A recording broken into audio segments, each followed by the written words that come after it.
सरकार ने unified pension scheme को दी मंजूरी। क्या है यूनिफाइड पेंशन स्कीम यानी यूपीएस? जाने पूरी जानकारी, किसको और कैसे करेगा कार्य, किसको मिलेगा फायदा, कैसे मिलेगा, पूरी जानकारी A to Z जाने। केंद्र सरकार ने सरकारी नौकरी करने वाले लोगों के लिए नई पेंशन योजना को मंजूरी दे दी है। कैबिनेट की बैठक के बाद ये फैसला लिया गया है। नई पेंशन योजना का नाम यूनिफाइड पेंशन स्कीम अप्स है। न्यूनतम 10,000 रुपए पेंशन एनपीएस चुनने वाले यूपीएस में आ सकेंगे, डीए नहीं डीआर मिलेगा। नई स्कीम किस तरह फायदेमंद? मूल वेतन की 50% राशि पेंशन के रूप में मिलेगी। सरकार ने इसकी गारंटी दी है। गणना का फॉर्मूला क्या होगा? जिस दिन रिटायर होंगे उससे पहले के 12 महीने में आपकी बेसिक सैलरी का औसत निकाला जाएगा। उसकी 50% राशि पेंशन के रूप में मिलेगी। 50% राशि किस शर्त पर मिलेगी? नौकरी को न्यूनतम 25 साल होने चाहिए।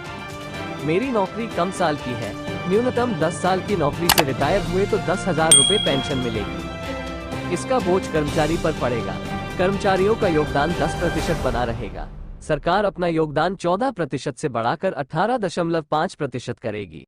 वो हर 3 साल में समीक्षा करेगी कि क्या इसे बढ़ाया जाए। फैमिली पेंशन की सुविधा क्या है? कर्मचारी की मौत पर फैमिली पेंशन मिलेगी।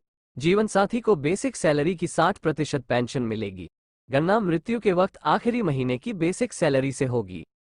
क्या रेट्रोस्पेक्टिव लागू होगी? यूपीएस का फायदा वे भी ले सकेंगे जो 2004 के बाद एनपीएस के तहत रिटायर हुए हैं। एरियर सरकार ब्याज के साथ देगी। ब्याज पीपीएफ के बराबर दर से मिलेगा। एनपीएस वाले यूपीएस चुन सकेंगे। हाँ, वे भी यूपीएस चुन सकते हैं। यूपीएस का और कोई फायदा? महंगाई सूचकांक को भी शामिल किया गया है। जिस हिसाब से महंगाई बढ़ेगी, महंगाई राहत डीआर भी बढ़ती रहेगी। एक मुश्त लाभ क्या है? ग्रेच्युटी के अलावा रिटायरमेंट की तारीख पर मासिक परिलब्धियों वेतन जोड़ डीए का 1/10वां हिस्सा नौकरी के हर 6 माह के लिए मिलेगा। पेंशन के अलावा होगा।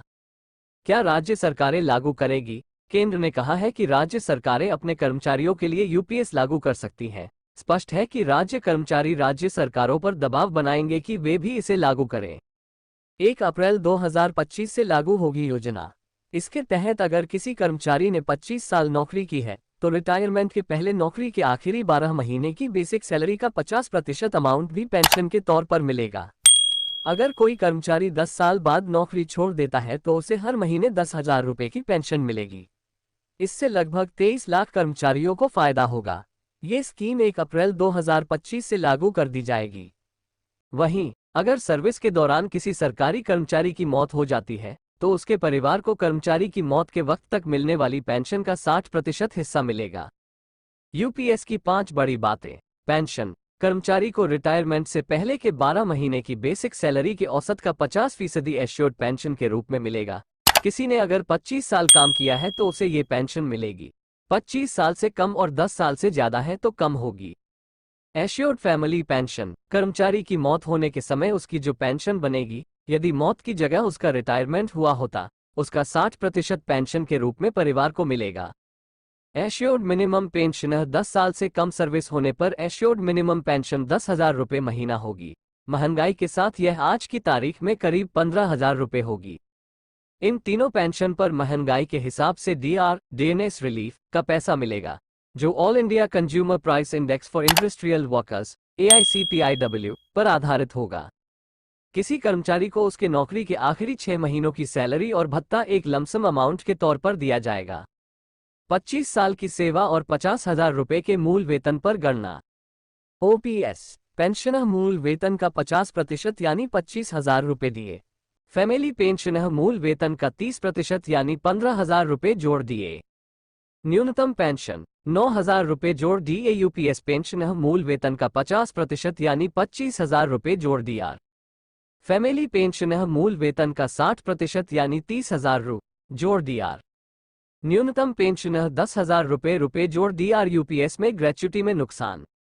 25 साल की नौकरी और 50,000 रुपये के मूल वेतन पर पुरानी पेंशन स्कीम में ग्रेच्युटी 12,37,500 रुपये बनेगी, जबकि यूनिफाइड पेंशन स्कीम में यह 9,37,500 रुपये होगी। यूपीएस बेहतर पेंशन योजना का खाका तैयार करने वाली समिति के चेयरमैन रहे पूर्व कैबिनेट सेक्रेटरी टीवी सोमनाथन का कहना है कि एनपीएस की तुलना में यूपीएस 99% तक बेहतर है। इसमें निश्चित पेंशन का विकल्प है। यूनिफाइड पेंशन स्कीम यूपीएस के प्रावधान सुनिश्चित पेंशन, एश्योर्ड पेंशन, 25 साल नौकरी करने के बाद सर्विस के आखिरी 12 महीने की बेसिक सैलरी का 50% हिस्सा पेंशन के तौर पर मिलेगा।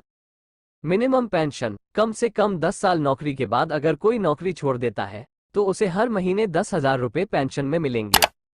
सुनिश्चित family pension, assured family pension, सरकारी कर्मचारी की सर्विस के दौरान मौत होने पर परिवार को पेंशन का 60% हिस्सा मिलेगा।